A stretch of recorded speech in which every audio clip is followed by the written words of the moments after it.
ลุงพากันขี่รถบนในพี่น้องงามบรรยากาศลุงพาปลาไปใส่มันก็เป็นที่กล้องที่จับดีเด้แม่นไปชาวพุทธต้องปิ้นไปที่ปิ้นกล้องมาหาตัวเองได้สิเป็นแบบนี้มาพี่น้องวันนี้ก็พาแม่ป้าไปหน้าสะพอนไปหน้าโค้งสะพอนมาหาลิงกระดกลิงป่าพี่น้องขี่รถจักรไปพี่น้องจักรยังโชว์มันก็เห็นแต่ข้อเลยมาพี่น้องมาขี่รถจักรไปหน้าสะพอนเลยพี่น้องไปกับแม่ป้าพาแม่ป้าเขางามเลยพี่น้องมีแต่ต้นวิกไปต้นวิกไปลมกระเฮงด้วยพี่น้องไป2 คนลูกไอ้ป้าลมเองพี่น้องแพง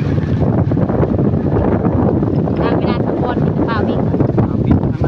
ข้างหน้าบินข้างหน้าถ่ายน้อยนึงเลยหยุดลมแห้งเลยทุกคนทางไม่ได้ทุกคนใกล้ไก่โลยูลูกเห็นคนดอนโอ้ยู่วะพี่น้องไปเบิ่งน้ำกันว่าลุงกับอีป้าเพิ่นสิไปหยังมื้อนี้ไอ้นาโคกสาวพรเด้อทุกคนทางไปไกลว่าแล้วเนาะทุกคนว่าสิไกลเนี่ยน้อยนึงขี่รถจักรไปสาวพรเพิ่นก็บ่ได้ไปน้ำป้ากับลุงดอกอย่าเพิ่นไปกับอีลุงกับอีป้า2 คนนี่แหละขี่รถเลาะทุ่งนาพี่น้องสิกระตุกกระติกแน่เนาะทุกคนอีป้าจับมือ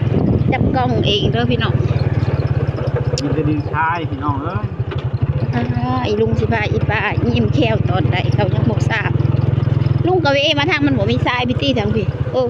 เขาพี่น้องถ่ายรถไปเบิ่งน้องพี่น้องเนาะว่า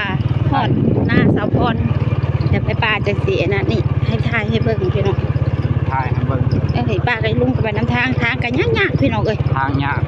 ญาติในพี่ป้าญาติอีลุงพาอีป้ายิ้มแย้มแก้มใสใครติยันฟันหล่อ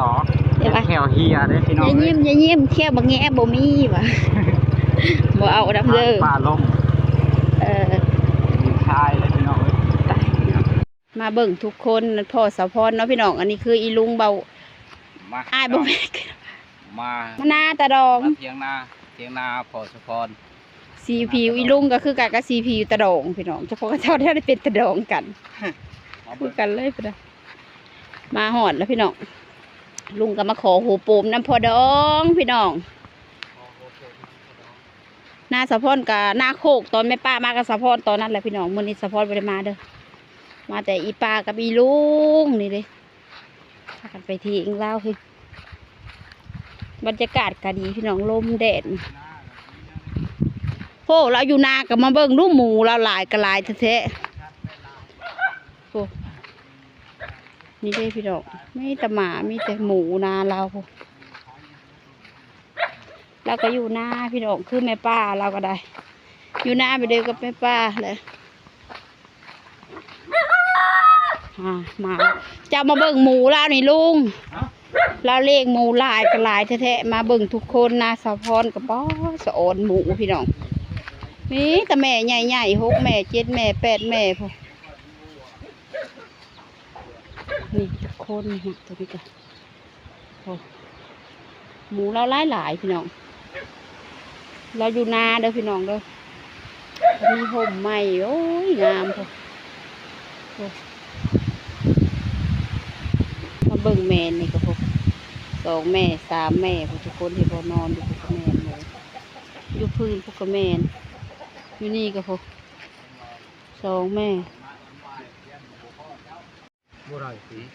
แอบบ่ได้มาหอดได้ทุกคนจะได้มั่งมันได้ผ่าเบิดอีลงมาเบิ่งโปมน้ำผดองพี่น้องมันเป็นชั้นไหนดอกเลยผ่าตัวน้ามีที่ใดมันจะได้ถอดอันนี้ออกได้ฉันจะโบเอาหินเมินผ่าตัวนี้ตัวไหนพี่มันออกบ่ได้ได้อันนี้ได้มันติดกันเลยได้อันนี้ได้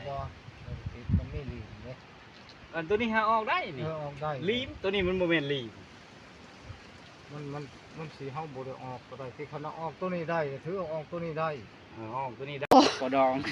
มาขอโฮโปมน้ำผดองนะทุกคนน้ำผดองพี่น้องมันได้เนาะเด้พี่น้อง มาแล้วก็ได้เด้อพี่น้องเด้อ รถเรือน้ อีป้าก็มาเห็นมักกะถินเนาะพี่น้องแม่ป้าก็เลยขอน้ำพอดองสิให้อีลุงเอามักกะถินให้พี่น้องมาใส่ตำมะฮุ่งน้ำพี่น้องสิเอามักกะถินมาเห็นอย่างก็แม่นเอานะอีลุงอีป้ามานาสะพอนกะอุดมสมบูรณ์เด้อทุกคนมะขามเราก็มีมักกะถินเราก็มีเบิ่งดูนาเรามีแต่เครื่องปลูกเด้อทุกคนพอดองเราดูว่าสิว่าอะไรกับเบิ่งพอเครื่องปลูกเราหลายๆเนาะลุงเนาะอีหยังก็มีเมดเนาะลุงเนาะป้าก็เห็นมักกะถินก็สิเอามักกะถินมาใส่ตำมะฮุ่งกินนั่นแหละพี่น้องเอาจักน้อยเนาะลุงเนาะเอาจนพอต่ำพอแล้วบริวารจักน้อยแล้วแม่นบ่ลุงเจะมัดใส่หันมันโอเคบ่ลุง ำโอเค นี่พี่น้องอีลุงเราก็สิมัดโหโปมได้โหโปมแล้วทุกคนจักสิวาดได้แล้วเนาะลุงนี่จบคลิปนะลุง เอาพี่น้องคลิปนี้ก็ลุงพันธุ์ขอจบคลิปเพียงส่ำนี้พี่น้องมาเล่นเที่ยงหน้าพ่อชาวพอดพี่น้องมาเล่นบ้านนอกบ้านนา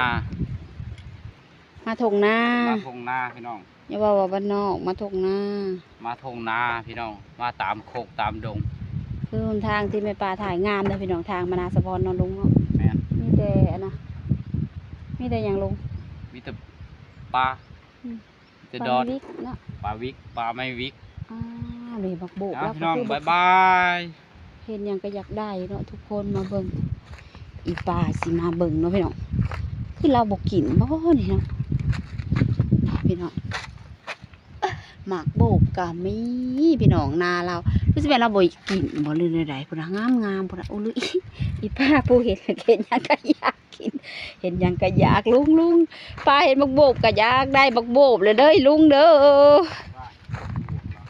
ว้าวสิซื้อเว้าหยอกของแท้มาพี่น้องอีลุงไอ้ป้าก็สิพากันเมื่อเลยเนาะทุกคน